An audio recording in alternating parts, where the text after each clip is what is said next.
The story you are about to hear is true. The names have been changed to protect the innocent. Fatima Cigarettes, king size, extra mild and soothing, brings you Dragnet on both radio and television.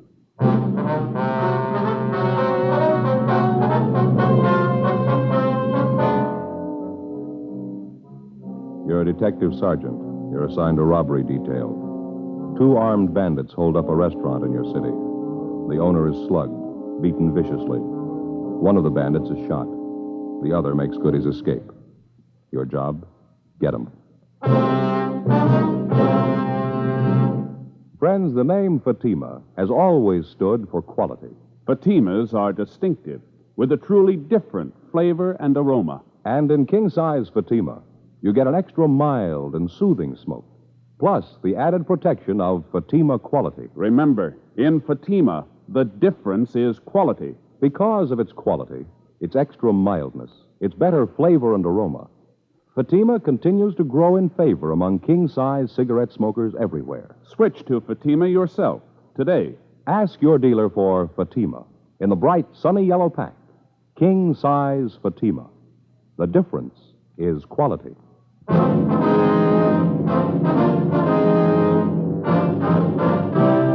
Dragnet, the documented drama of an actual crime. For the next 30 minutes, in cooperation with the Los Angeles Police Department, you will travel step by step on the side of the law through an actual case transcribed from official police files.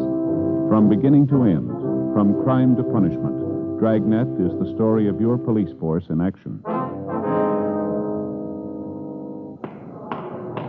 It was Monday, June 2nd. It was smoggy in Los Angeles. We were working the day watch out of robbery detail. My partner's Frank Smith. The boss is Captain Didion. My name's Friday.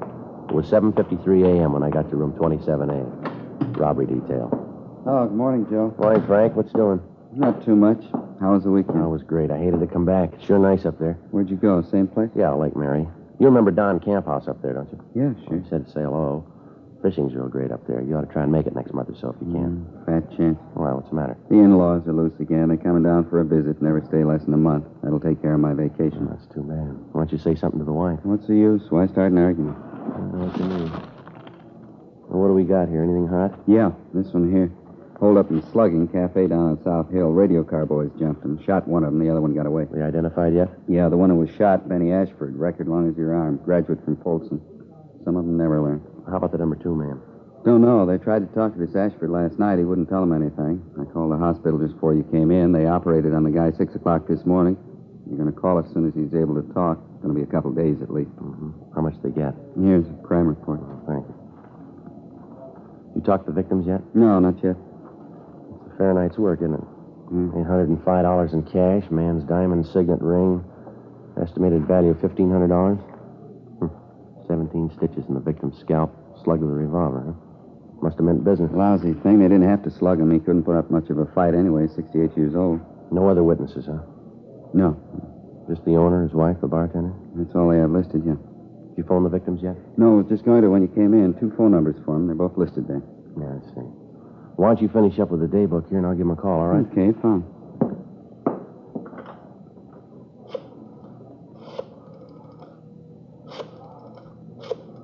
Here, you want a pencil? Oh, thanks. Hello, this is Friday, Los Angeles Police Department, Central Robbery. Mr. and Mrs. Reiner there, please?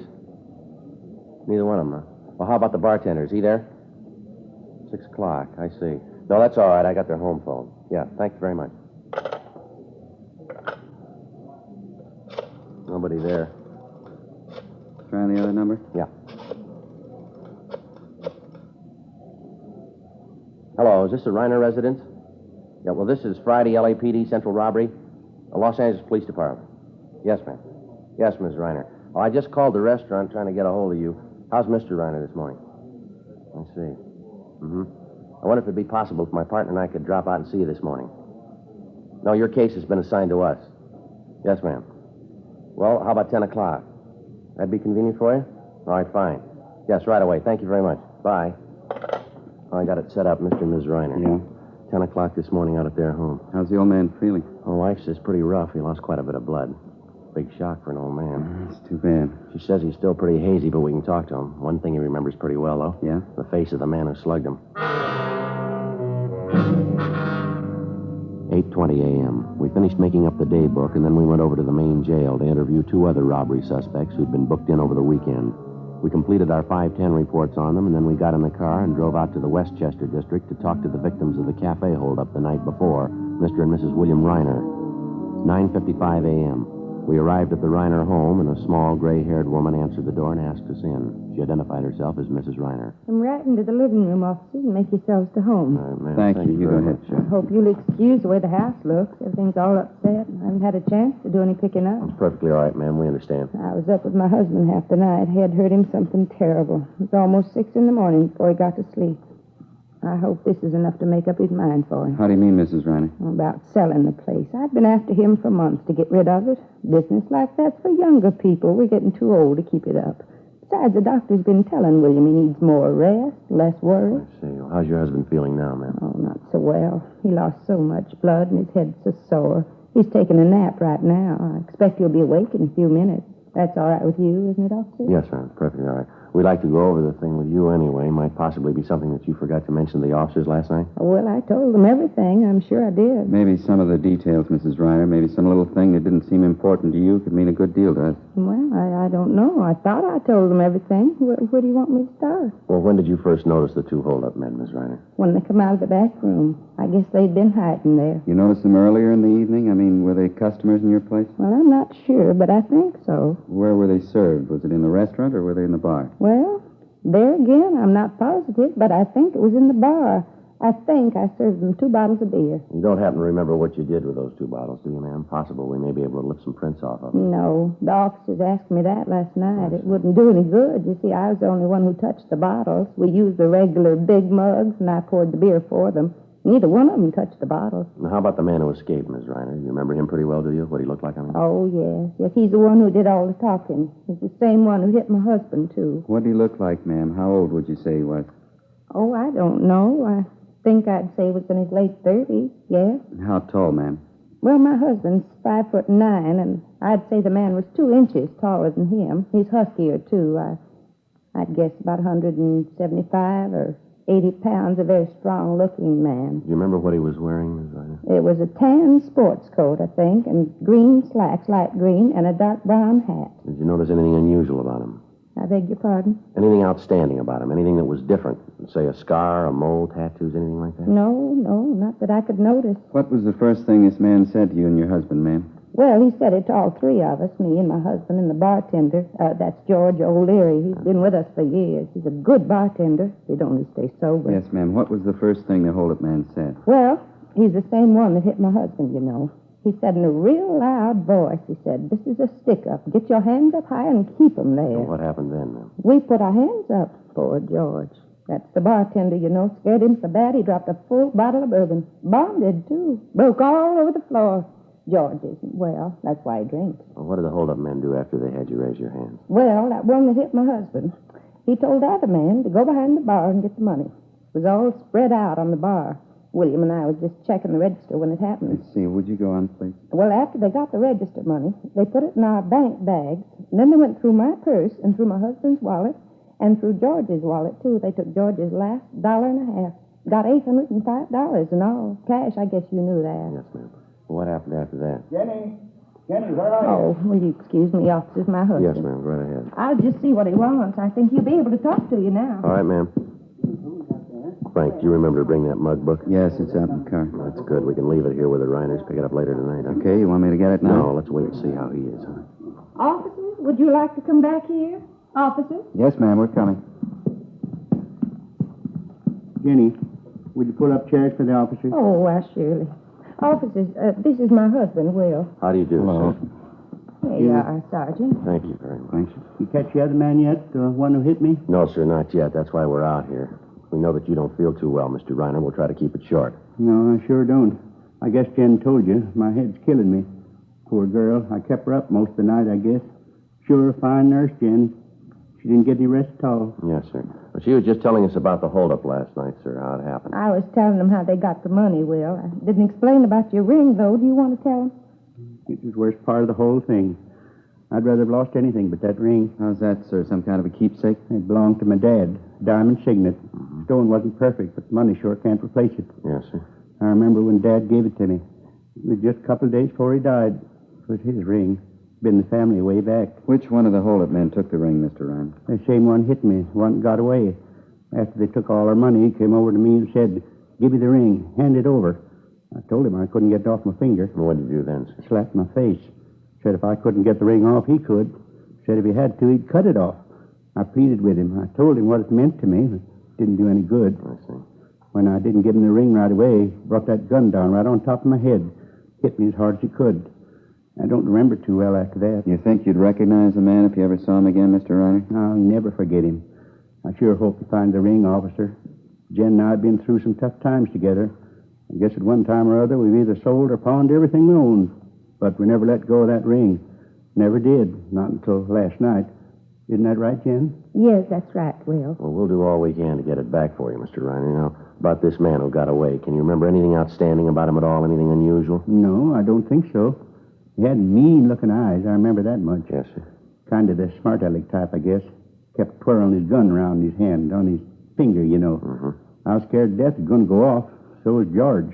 He's our bartender. Real scared, wasn't he, Jen? Oh, yes. George was white as a sheet. How do you mean, Mr. Reiner, he twirled the gun around? Oh, you know, like in the movies, cowboy pictures.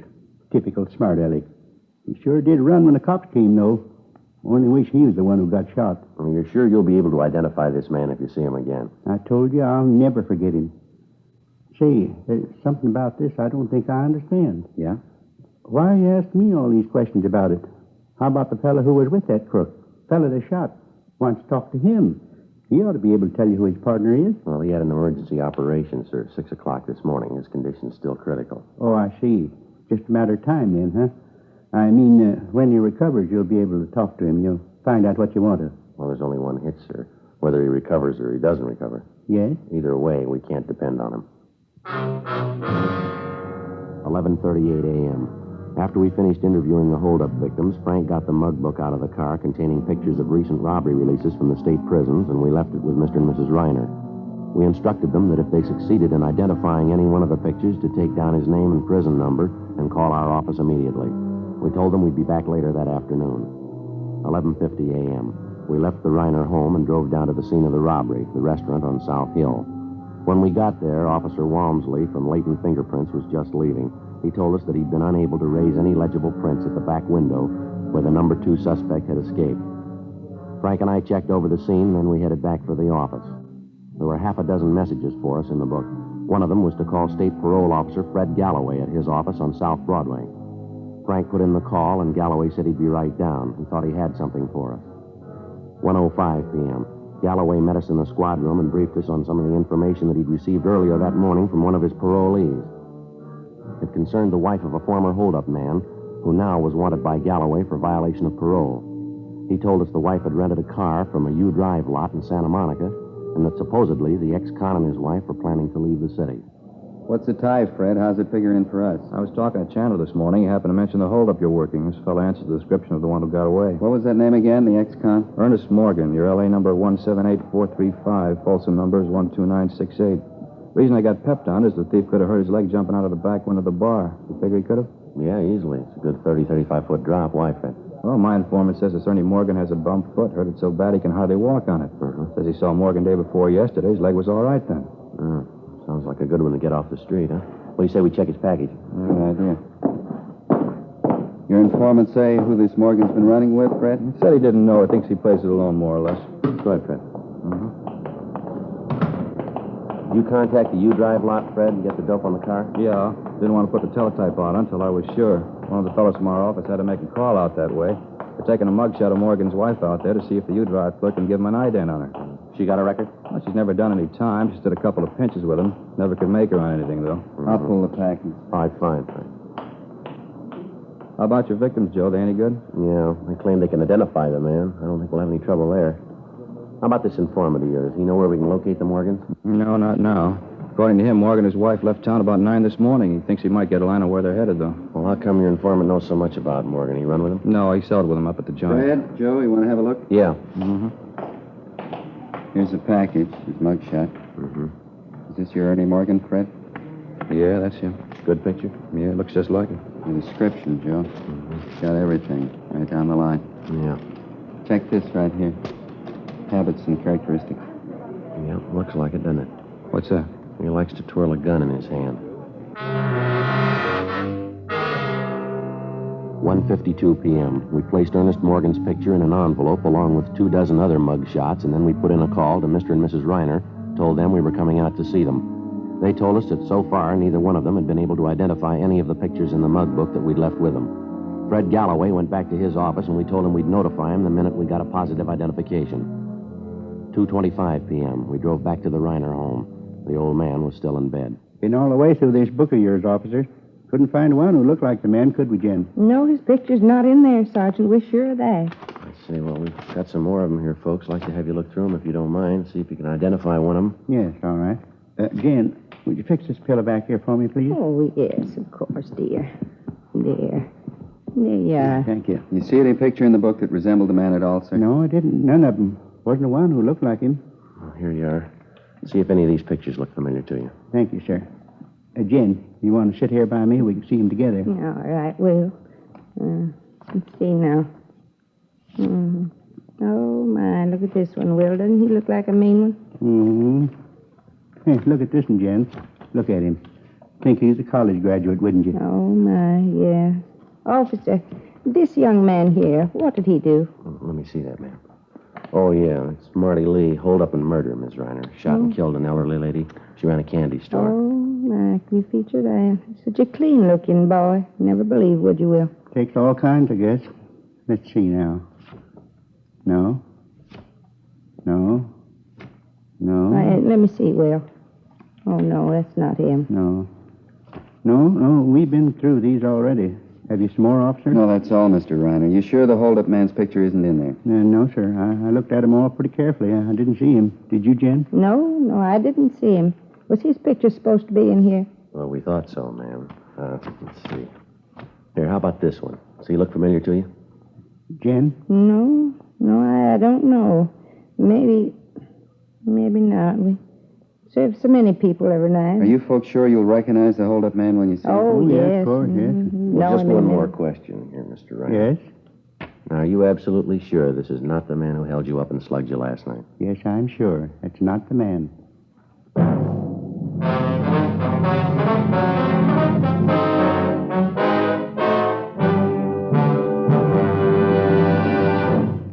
You are listening to Dragnet, authentic stories of your police force in action. Because of Fatima quality, its extra mildness, its better flavor and aroma, more smokers coast to coast are switching to king-size Fatimas every day. Switch to king-size Fatimas yourself. You'll find they're distinctive, with a truly different flavor and aroma. You'll find Fatima gives you an extra mild and soothing smoke, plus the added protection of Fatima quality. Yes, that's why Fatima continues to grow in favor among king-size cigarette smokers everywhere. Remember, the name stands for quality. Insist on mild and soothing king-size cigarette with the added protection of Fatima quality.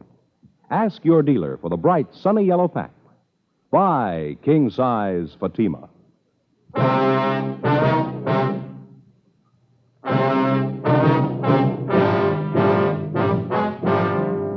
Monday, June 2nd, 2:45 p.m. After the victims, Mr. and Mrs. Reiner, failed to identify Ernest Morgan as the robbery suspect, Frank and I got in the car and drove back to the office. Neither one of us had anything to say. Just at the moment we figured that we had the suspect positively identified, the victims themselves had contradicted what we thought was definitely the answer to the case. It wasn't by any means a news story.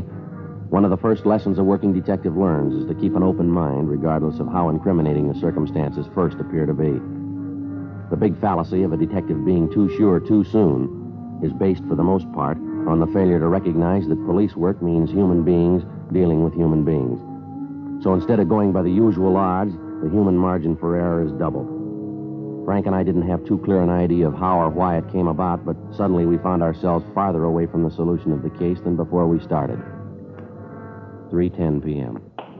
Lousy day, huh? Yeah, sure. 10 after 3. Feel like I haven't slept for 2 days. Yeah, I know what you mean. Pretty hard to figure, isn't it? Sure hope the wife did the washing today. Why? She won't feel much like talking. I sure don't. Well, let's check the book, huh? Yeah, I'll do it. A couple of phone calls, Joe. One from the hospital, prison ward. What do they want? Our number one suspect, Ashford, he's doing better than they figured. Be available for interview tomorrow morning. Lucky thief, huh? Was a cop, he would have died. Another message. It's from Galloway. Wants us to call him. It's still the Madison number? Yeah. Want the pad? Oh, yeah, please. There you go. Adult parole, please, men. Thank you. Fred Galloway, please. Smith, robbery, LAPD. Thanks. Hi, Fred. Frank Smith. Uh-huh. Yeah, that's right. He's sure about that? Uh-huh, sure doesn't figure. No, I didn't mean a thing to him, yeah. Okay. Right, thanks, Fred. It's got me, Joe.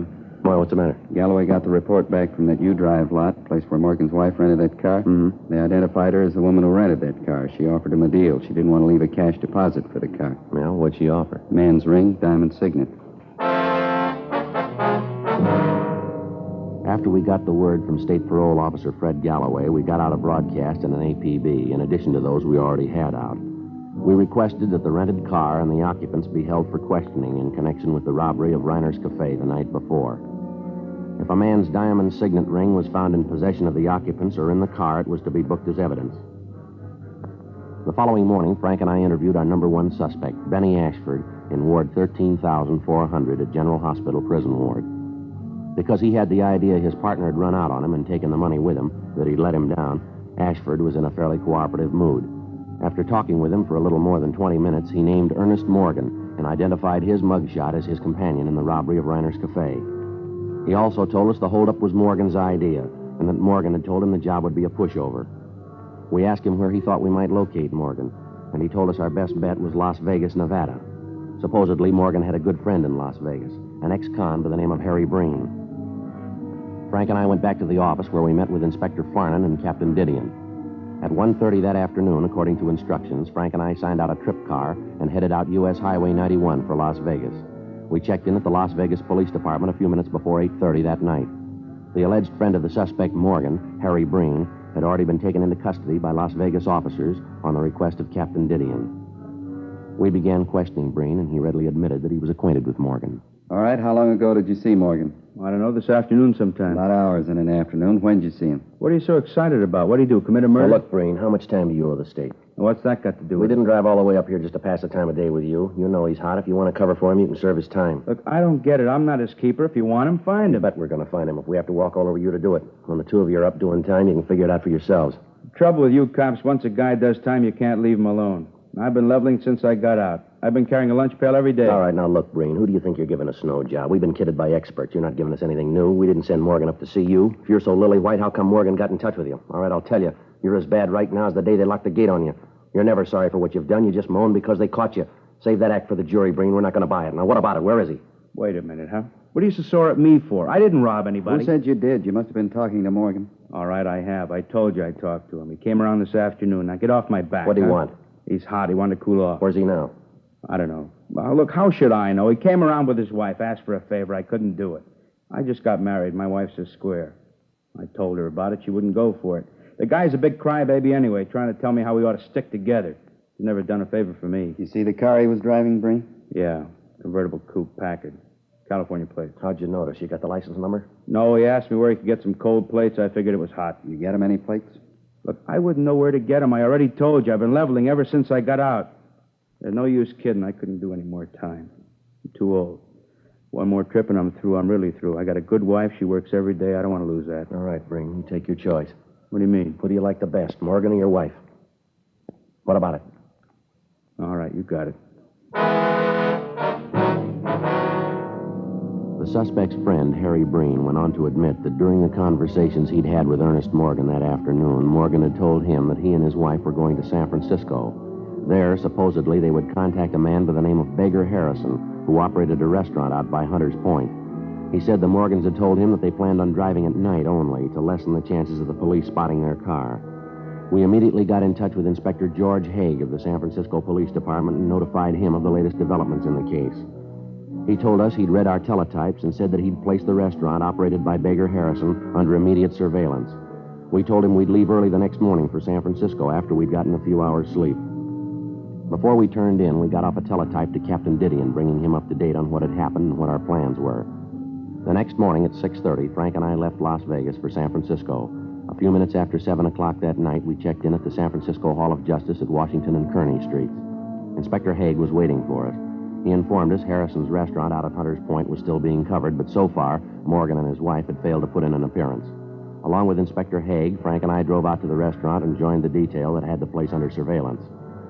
9:05 p.m., no sign of the suspects. 10 p.m., 10:30, 11 o'clock, midnight, still no sign. We waited.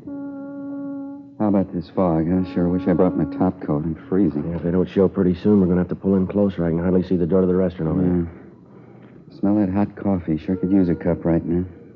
Look at that fog out there, Frank. Can't tell where the bay leaves off and the fog begins. Wait a minute, Joe. Yeah? Car pulling up. Convertible. Yeah. Packard. Wait till they get in the light. We can see him better. The man getting out, heading for the restaurant. Yeah, it looks like him. Come on. Yeah. Somebody else in the car. It's a woman. Haig's got it covered. George is with him. All right, let's hustle it. Come on. Passing under the light. It's him, Joe. Yeah. All right, hold it. Right where you are, police officers. What's the matter? What do you want? All right, hands up in front of you. Get them up high. All right, I got him up. What's it all about? What's the trouble? Frank, you want to shake him? Yeah. Come on, keep those hands up and stand still. I'm standing still. Is this a shakedown or what? I haven't done anything. Nothing doing, Joe. Clean. His hands aren't. Your right hand, mister. Let's have a look at it. All right. Still don't get this. There, what about it? That ring on your finger. Where'd you get that? It's mine. Why? I had it a long time. Diamond signet, a little big for you, isn't it? Doesn't quite fit. What are you getting at? What's my ring got to do with it? Where'd you get it? Crap game. I won it in a crap game. It's down in Las Vegas. I won a gambling. Is that right? Yeah, a bunch of guys up in a hotel room shooting a little crap. Just a gamble I won. Sure of that, are you? Of course I'm sure. Just a crap game. I took a gamble I won. No, you're half right, mister. Yeah? You gambled, but you didn't win.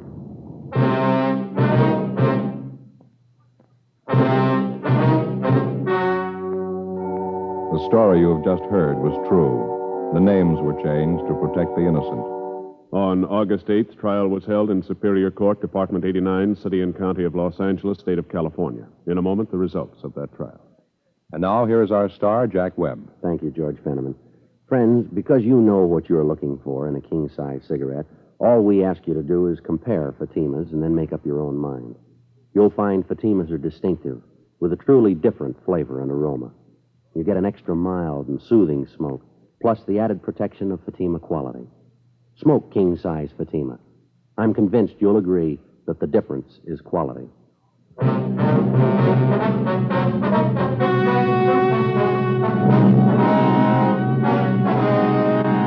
Ernest Harold Morgan was tried and convicted of robbery in the first degree, along with his accomplice, Benjamin Ashford. Ernest Morgan's wife was tried for conspiracy to commit robbery and found not guilty. Robbery in the first degree is punishable by imprisonment in the state penitentiary from 5 years to life. Ladies and gentlemen, when you buy defense bonds, you help build your own future security. You also become a partner with Uncle Sam in building America's security. Buy your bond today.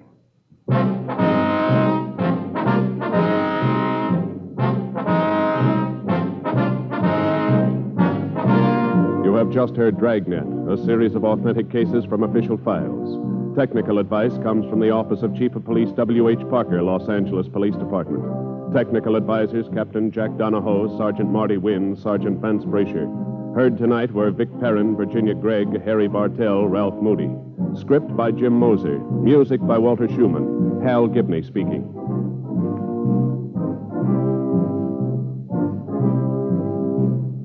King Size Fatima has brought you Dragnet, transcribed from Los Angeles.